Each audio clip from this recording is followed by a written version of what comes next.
everyone. You are listening to the Rachael Maves Podcast, and I'm your host, Rachael Maves.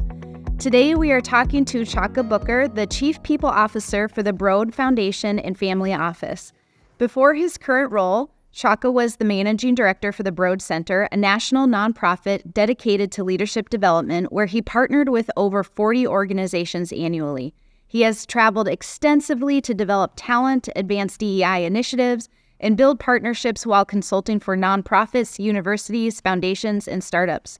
A Pahara Fellow at the Aspen Institute and a Forbes contributor on leadership and entrepreneurship, Chaka is also the author of 2 books, The Empowered Candidate, The Power You Have to Land the Job You Deserve, and Mastering the Hire, 12 Strategies to Improve Your Odds of Finding the Best Hire, which I just have to say as a high note, our CEO has made all of us read, and it's fantastic. That's great. He earned degrees in economics and psychology from UCLA and an MBA from Stanford University. Chaka, thank you for joining me today. Yeah, it's great to be here. Really excited to be able to chat with you about all things related to leadership, education, summit, and anywhere else that our conversation goes. And anytime I hear like that introduction there, I'm always like, what? Who was that? When did that do? So in some ways that feels good. In some ways it's like, oh man, that's gonna make people think that I'm more accomplished than I am. And it's like good job. Way to go, you're doing amazing work. we do need that every now and then, right? Like, that's great. Yeah, okay, I'm doing all right. Yes, that's right. Absolutely.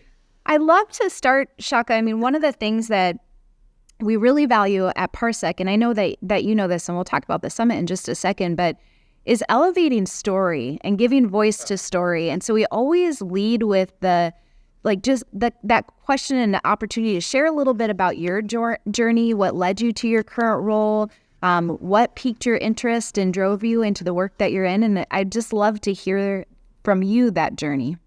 Yeah. I mean, so I'm going to go way back, but I'll fast forward us. But so my mom was a teacher, my dad was a social worker, and they actually met working at a group home together here in LA. So I was born and raised in Los Angeles. And so in some ways, I think like the desire to help, to work with people, to improve conditions of communities and individuals is in my DNA, right? Somehow, because of who both of them were. Or are, I should say, or were then, still are, but they were teachers and social workers. And my dad, though, was also, like, he had a real strong entrepreneurial side to him. So we always had, what we think of as side hustles now, right? So, not enough to, have him stop working, but he was always doing something on the side. And I remember him telling me, don't ever work for anyone. Like, work for yourself. And I actually took his advice when I came out of college initially. I didn't take a job. I started a tutoring company. So I was tutoring in college to pay the bills. I loved it. Loved working with kids. I loved learning. I loved seeing the light bulbs come on. I tutored math and science and reading. And I said, you know what? All right, I'm going to start my own thing. So I started a tutoring company doing exactly that. Ended up having 3 employees. But pretty quickly realized that, one, I was getting pulled away from what I really loved, which was working with students. And I didn't really understand how to run an organization. Right, I didn't really know how to do that. I was doing all kinds of. I mean, when I look back on it, I think I was like printing people's checks on not software. I can tell you that. And I'm like looking stuff up, like what taxes am I supposed to take out of this? So apologies to anyone from however many years ago who may have gotten your taxes wrong. So what I did then was I looked around and I said, okay, where can I learn how to do this? So my brain was still like, I want to kind of create my own thing. So I started working for a nonprofit here in LA that did after school enrichment. So the after school space, out of school time. And that was incredible. They had contract with districts all across California. So I got a chance to understand how school systems work. I learned a lot about the after school space. I was still doing the work of working with students, but I was leading a team that did it as well. So I had a chance to still be in schools every day in the after school space, math, science, primarily teaching. And how to run an organization. So that kind of intersection of like, how do you run an organization by still doing something impactful, right? That stuck with me. And then the next step there was I realized that, and this is something that I still see, but nonprofits are filled with like really passionate people. Yeah. But they're not always trained on how to like take that organization to the next level, right? Yeah. There's a cap on kind of what we can learn in that environment. And by the way, I've seen that in other industries as well. Like I work with some startups, so you have like founders who are like brilliant. They start an organization, but they're not necessarily great leaders or great managers, right? They're just really good at this one thing. So it's not a thing that's specific to nonprofit. I think it's a thing that's specific to kind of like people who really love something and then build an organization around it. So I was like, okay, I want to learn more. So that just sent me to business school. So I went to business school because I was like, okay, I can get some formal training on this. And again, there I saw like an intersection of all these different people coming from different paths, learning things from each other.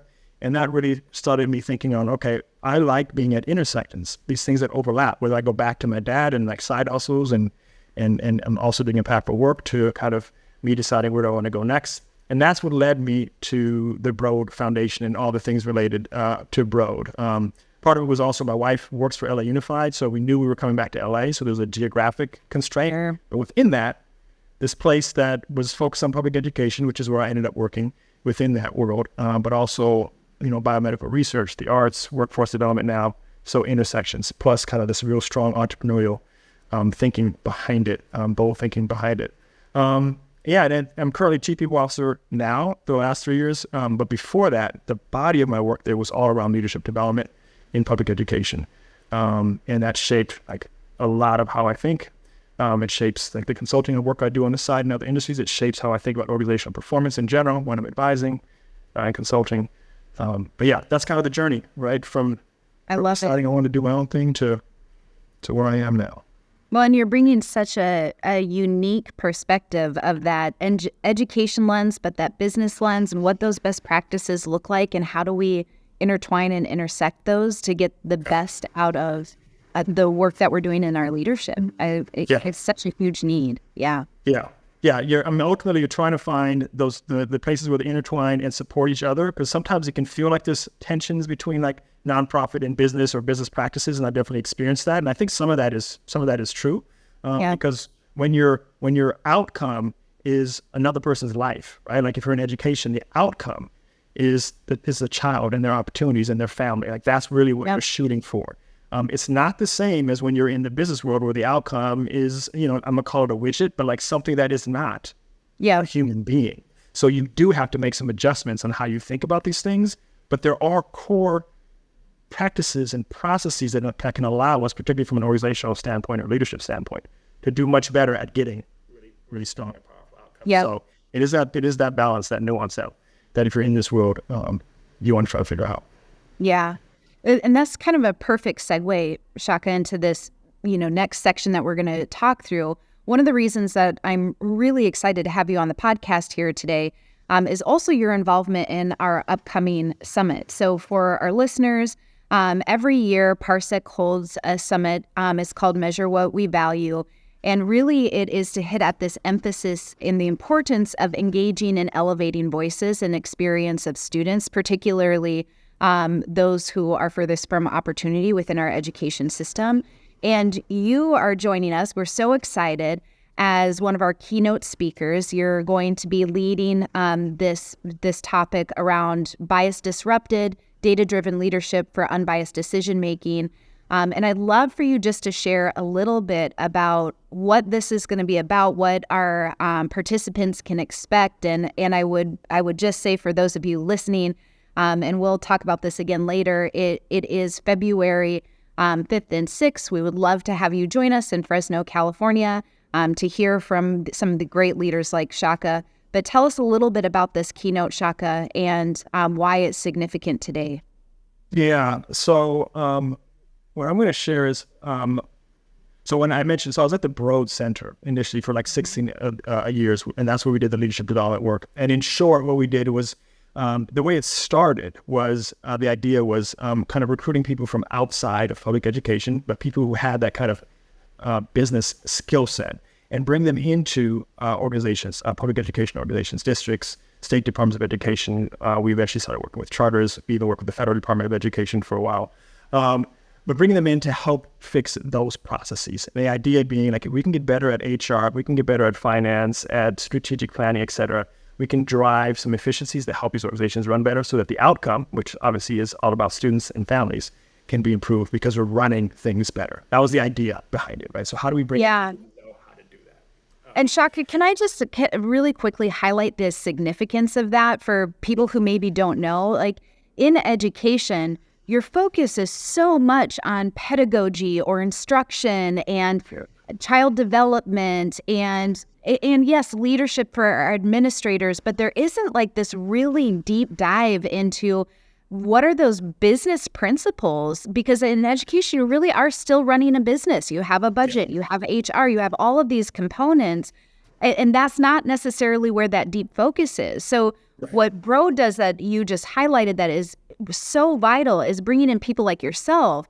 from the business sector that do have those really deep understandings in specific areas, then to partner with districts to really strengthen whatever that targeted need is a massive gift for education.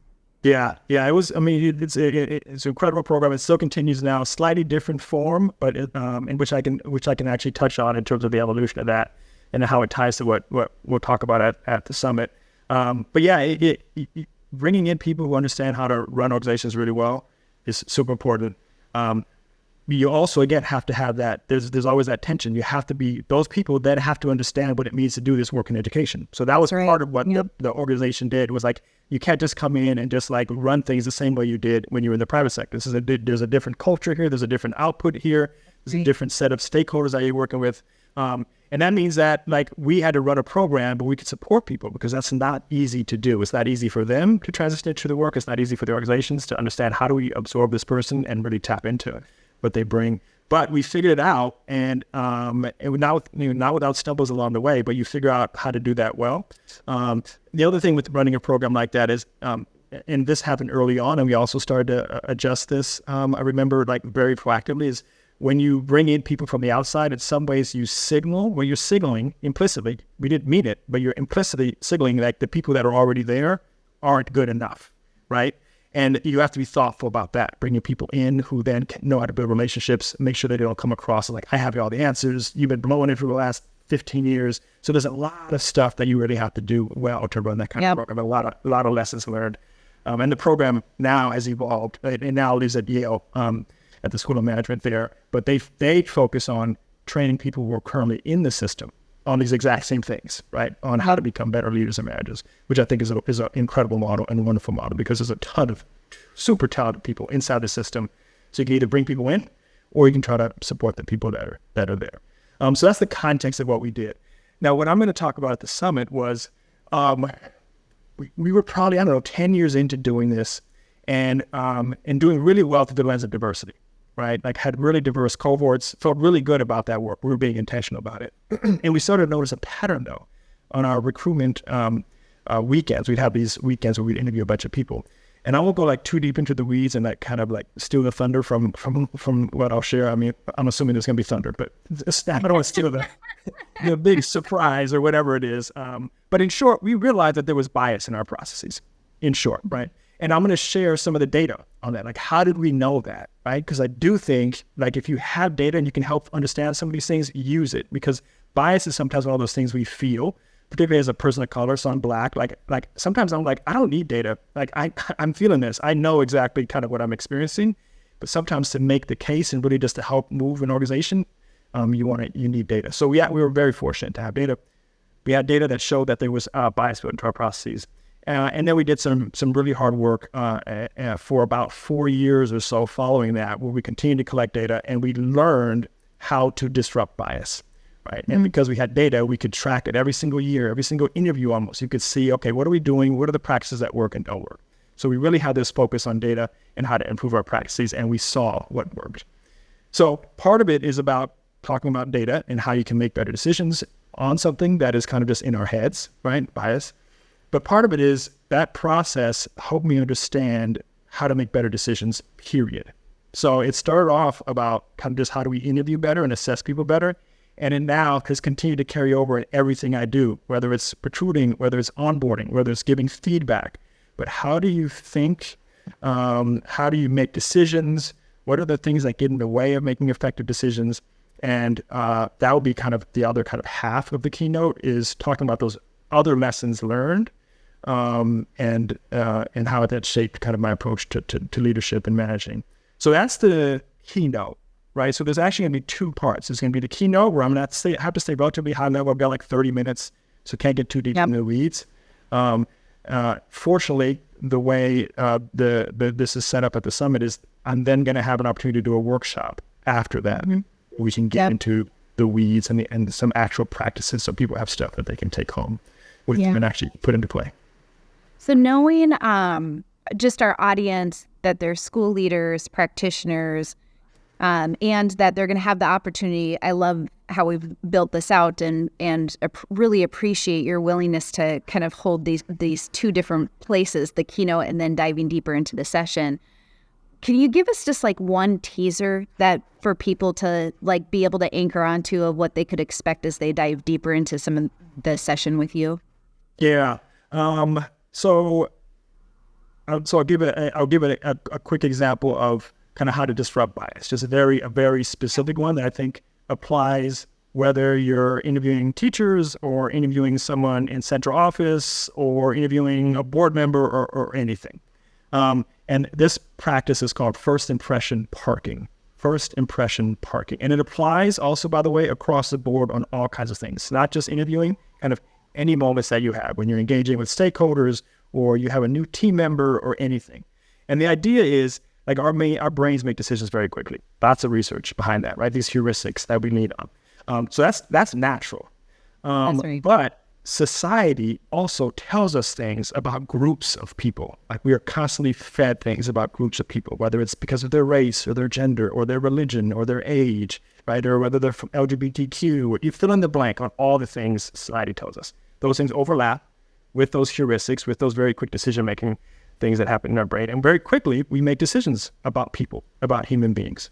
This applies to students as well. Tons of research out there around the differences between how we react to a Black student versus a white student. Same behavior, but we've been told certain things, and now kids talking up in class. If it's a Black kid, then this kid is interrupting, they're rude. It's a white student, oh, they're precocious, they're curious. These things that society kind of puts into our brains, they overlap into these very quick decisions that we make. And we suddenly start making decisions that aren't actually good or strong decisions, right? So that applies kind of wherever you are in kind of any decision making that you're making, and whether you're working with students, you're working with new teachers, you're working with staff in central office. So first impression parking basically says start noticing your first impression. Just start noticing when you meet someone. You don't have to wait till you interview or give performance feedback or interact with a parent or a student. Just in everyday life. What do you immediately notice about people? Just start noticing that about yourself, right? What do you notice? Like I notice people's shoes, by the way. Like for some reason, I look at shoes and I remember this, like I notice shoes and socks, completely irrelevant, right? And my co-interviews used to make fun of me because for some reason, I didn't like striped socks. And this was like a running joke for a while. And I'm now past this bias and it sounds harmless. But you'll start noticing these little things that really in some ways don't matter. But in some ways they do matter, right? Because I also would notice whether or not someone made eye contact or not. And a lot of us notice that, like the person doesn't make eye contact. But some of these things are related to upbringing, socioeconomic status, cultural background, etc. And when you're in the moment where you're making decisions, these little things can get in the way. Shoes, like for me, was because I grew up, didn't have a lot of money. I had like 1 or 2 pairs of shoes, so I always had to keep them super clean. So I always noticed people's shoes. But that could be connected to socioeconomic status. Like I started noticing like if somebody was wearing cowboy boots in an interview for some reason, right? And I'm already making judgments because like I would never wear cowboy boots, or their shoes were run down, or they fill in the blank on all these things. Yeah. Immediately, I'm already thinking something, and I haven't even met the person. I'm not assessing them right. And this can happen in any moment where you're making a decision about a person across the table from you. Eye contact is another one. In the Western culture, our culture here, right? We view like making eye contact, that means trust, right? If you look me in the eyes, trust me. But in a lot of Eastern cultures, you're not supposed to make eye contact with people in positions of authority, right? You don't make eye contact, like not with people, with older people, you don't make eye contact. So not making eye contact actually is deference. It's like you're showing respect. Right. So I could be making all these decisions about somebody because they're not looking me in the eye, and I'm not truly taking into account these cultural differences. And these things are things that happen very quickly. You want to park those first impressions. Be aware of them, put them to the side, is what you're saying. The reason the language is parking is because one of the things that I share with people when you have these quick decisions is sometimes some of these quick decisions are valid. The ones I just gave you are not valid, but sometimes they are. You just don't know in the moment. You have no idea, is this actually the right way I should be thinking? So put it aside. And by thinking of it as parking, it helps people get over the hump of like, oh, you're telling me my intuition is wrong. Like my intuition, I actually have really good intuition. Number one, I'd say, data would say like our intuition isn't always that good, but intuition is domain specific. Like intuition is really good in some areas and not in others. So there's all these like things that we can learn to do, right? Like first impression parking, when you're making decisions, when you're meeting people, when you're assessing someone, student, teacher, parent, fill in the blank, practices that help us overcome kind of the way our brains work really quickly. So in the workshop section, there's a lot of things like that are very quick, very easy. You can figure out how to do them. You can literally start doing them tomorrow. That will improve how you make decisions kind of regardless of where you are in an organization or kind of who your stakeholder, who the stakeholder is that you're working with. I love, Chaka, that this is the tangible one that you're giving as an example. When I was reading your book, we are, and I think maybe you know this, but at Parsec, we are just growing really fast. And so we are in this like constant state of hiring and bringing more people on. And as I was going through it, that was one of the very first things that stood out to me was like such a simple, quick way as I'm coming into the interview, just to log it, like noticing like whatever's coming up for me, putting it to the side, doing that parking lot. And it really did like shift as I came into the interview. Then it almost like gave my brain a place to like, okay, I'm going to acknowledge it, hold it, and I'm going to put it here. And now I can kind of enter in to the interview in a very different way. I really appreciated how simple that was and the impact then that it has to be able to, I think, just come into a conversation. Yeah, it's those kind of things that you got to give your brain a pause to actually focus on what it needs to focus on. Otherwise, it just goes into kind of the quick react mode, and we don't realize when those things happen. And the good thing about practices like that is over time, you start to realize how quickly you've been making decisions in the past because you start adjusting in the moment. You start realizing, oh my God, I just noticed this person's shoes. Like you actually start, and before you didn't notice that you noticed something. That's right. Yeah. You notice what you're noticing. So this underlying kind of through line around a lot of these types of things is what's thought of as mindfulness, right? Which like sometimes people associate it with yoga, right? Or something like, oh, we're going to go do yoga, which by the way, just side note, there's research that says doing yoga leads to better decisions. Just there won't be a yoga session, right? At the summit. I've done yoga once or twice. It's unbelievably difficult. But yoga puts you in this space of like, it's like you're like being aware of like all these things, putting aside judgment. Like there is this thing about this mind state. But the idea is noticing what you're thinking is really important. We don't often pause, and this applies anywhere, like any decision making. So decision making and how it helped me think about decision making, and some of the things I'll be talking about is really about how do you make better decisions when it comes to people, which are. We are the most complex thing like that we interact with, right? As a human being, and how do you work with them? How do you work with them better? Yeah. So as you think about coming and joining us in February and delivering this keynote in this session, what are you most looking forward to about the summit? Yeah. I mean, some of this is going to tie back to that theme I said at the very beginning about intersections. Like, and I forget who said it. Maybe it was Steve Jobs. There was someone who once said, like, when I look back, I see the intersection as this theme in my life, right?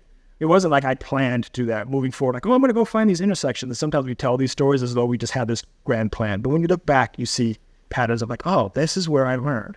And I feel like the summit is one of those places of intersection. And now that I've kind of identified it, now that I've had the chance to reflect, right, and think about, oh, what is it that allowed me to kind of learn what I learned or kind of build the network that I built, et cetera. And the pattern I saw for myself was like intersections, right? Places where there's different people coming together, right? There's movement there. There's ideas there.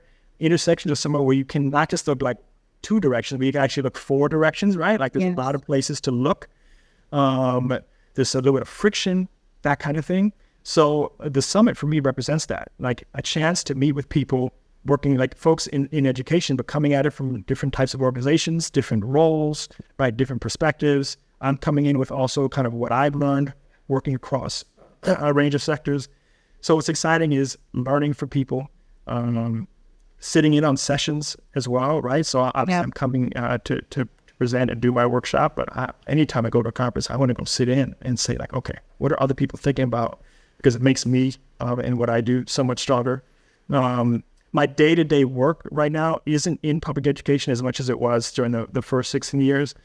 So I still intersect with it every day because of my wife, who's in schools every day. So a lot of what we talk about at home is about public education, but my work is now split across a couple of different sectors. So just a chance of being in a room where that is the focus. Is really exciting, because I remember that when I worked at the Broad Center, like that was what was so awesome, was like to be in a room with people and we're all really thinking about the same kind of thing, like want to improve X, but we're coming at it from different ways. So that's what this feels like. Yeah, and I think one of the things, last year was my first year attending the summit, and for me what stood out is in the midst of all those things you're talking about, that we bring in and highlight and allow students to share like what their experiences are, what their stories are, like the real raw, good, bad, and ugly. It just layers in this perspective and engagement in a whole different way. And what it spurred in those conversations then afterwards was just nothing like I had ever experienced before. It reminds me of the lesson we learned when we were running our programs, because we didn't do that in the beginning, and it was a huge mistake, right? And we came into the work really just thinking about like, how do we bring these people in who have this really unique skill set? Eventually, we got much better at it, but I don't know, the last 5, 7, 8 years of the program, we did exactly that. I mean, student voice, it changes everything. Like you think you know what you're supposed to do, but you're not even talking to the person who's most affected by it. So it is exciting. Definitely looking forward to it.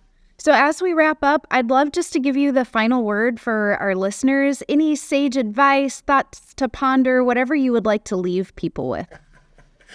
All right, sage advice. So I mean, I'm going to give you something that I'm thinking about. Right, this is something that kind of keeps me up at night. Right, was a thought I had, and what that means is I'm not going to have like a practical answer for this, right? But I'm sharing it because I think all of us should be trying to figure this out. I think particularly in the world of education, where the outcomes are so dramatic. And it has to do with kind of the workforce and shifts that are coming. And I'd love, like, when I see folks at the summit, if anyone watches this, like, come tell me what you think. Like, how do you think about this? So here's the thing. I love this call to action. This is great. Yes, perfect. Because I think what I'm going to share here, the reason I'm noodling on it is because I don't know what the answer is, right? So I feel like there's two big things that are shaping kind of the workforce and how we do work, right? And there's many things, but two things that are kind of keeping me up at night. So one is what they call the silver tsunami. So there's baby boomers are retiring. So you have this huge number of folks leaving the workforce, and that's going to affect us in public education, right? From teachers to principals, all throughout the whole system, right? And it's something like 4 million a year. Like the numbers are huge. It's like 10,000 a day, right? So anywhere between 3.5 to 4 million. So that is a ton of wisdom that's leaving our workforce, our systems, et cetera. Like knowledge, institutional knowledge, wisdom. And we don't do a great job of like figuring out how do we capture institutional knowledge. So there's some work to be done there. I think I have some ideas about how to solve that. So you have outgoing wisdom. At the same time, you have an incoming generation of workers, right, that are very different than the outgoing force. Now, at first brush, right, if I say incoming generation of workers, we're going to think Generation Z, Gen Z. Different expectations around work, right, et cetera. So there's a whole conversation about like generational differences, which I would say don't anchor on too hard. Come back to that. But like that might be like, okay. But I actually have been listening and learning a lot. And the generation of workers that I'm actually talking about here, it's going to be buzzwordy, but it's AI, right? Artificial intelligence. I actually think we need to think about AI as a generation of workers, because the more I listen to how they talk about AI and the more I start interacting with it, it is a generation of workers. This whole idea about it replacing jobs is a real thing, right? How big of a deal that's going to be, what jobs, lots of question marks. But that means there's a generation of workers coming in, right? They have to be trained, right? They make mistakes. They're going to come with you to meetings. They have personalities. You're going to delegate to them. There's something called agents or agentic AI, where they're going to work with each other. This is going to be some kind of shift where you have an outgoing group of folks who have wisdom and an in-grouping generation of workers, not people, right? But workers who are doing things for you that have like analytical horsepower, but it's not wisdom. Yeah. So there's something there that over like next 2 to 3 years, I think we're going to have to really pay close attention to, like, how do we lead? How do we interact with each other? How do we train our managers and our team members to work with each other, to work with an AI agent? How do we not lose kind of the human piece of what it means to work together, to tap into the technology? Because it's coming. Like, we can not want it. We can try to wait and see, but it's coming. So something to noodle on. Like, what does that mean is the thing that I ask folks to think about. And if you have answers, let me know, because I'm trying to figure out what it could mean, because I do think it's going to shift one way or another. It's going to shift how we work. So big picture. Yeah. Chaka, I think we might have to do another follow-up podcast just to talk about this, because it is a hot button issue right now in education as we're talking about it. And I know in other sectors as well, but especially in education, I have lots of thoughts to get into the weeds with you on sometime. Yeah. All right. I just want to say thank you, Chaka, for your time today. I really appreciate you coming, and looking forward to having you at the summit, getting to see you in person, but then also your keynote and the session. Yeah, Rachel, looking forward to it. Great to have been here with you for the time that we have, and looking forward to the next time that we connect. Thanks. Wonderful. And for our listeners, Parsec Education, just as a reminder, is hosting the Measure What We Value Summit on February 5th and 6th in Fresno, California. Don't miss out on our limited time 25% discount on tickets. Join us for an impactful conversation around empathy, engagement, hard truths, and more, alongside of leaders like Chaka that you've heard today, Rich Stoll, Jamila Liscott, a.k.a. Dr. J, and student speakers like Liliana Sanchez. Early bird pricing ends soon. Secure your spot today, and you can get your tickets at parsecsummit.com.